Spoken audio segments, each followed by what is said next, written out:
今天买了一大块梅头肉，先来清洗干净。这种梅头肉呢，有肥有瘦，特别嫩滑。把水给它挤干。来把梅头肉修一下，然后切成条。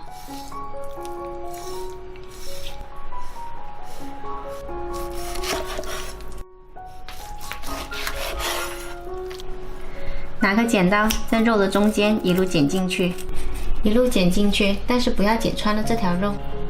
然后来拿一个咸蛋黄，把它捏长一点，把它塞到剪好的洞里面去。用蛋黄把洞塞满就可以了。接着用牙签把口封起来，防止蛋黄跑出来。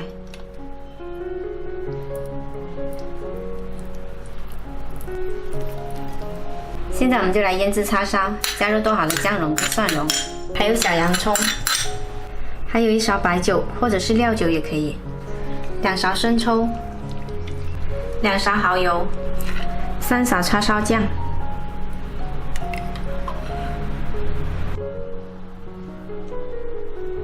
1勺腐乳汁，加入腐乳汁呢，颜色会更好看。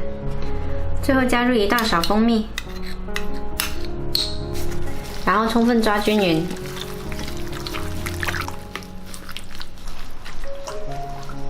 然后盖上保鲜膜，放到冰箱冷藏24个小时，中间多翻动几次。叉烧肉放在冰箱里腌制了1个晚上，已经很红亮了，也很入味。现在我们就来把它焗熟。电饭锅内胆刷上少许油，防止粘锅。然后把叉烧肉放进来，把腌制的酱汁倒进来，料头不要。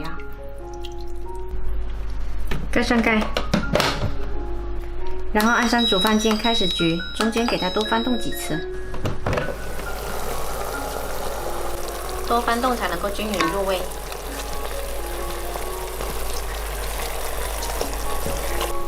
盖上盖，继续焗到水收干。好了，我们的叉烧焗好了，颜色特别的红亮。先夹出来放凉，等一下就可以切块装盘。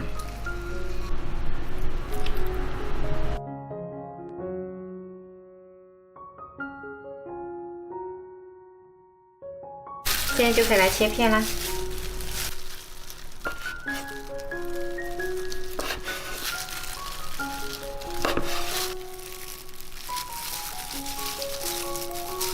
装有蛋黄的这个呢，把牙签先抽走。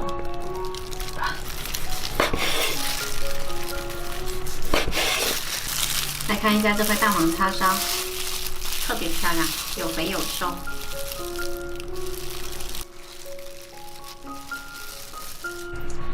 今天电饭锅焗叉烧呢，有蛋黄叉烧，也有纯肉叉烧，做法简单，特别好吃。年夜饭上也可以准备这么一道菜哦。喜欢的话可以试一下。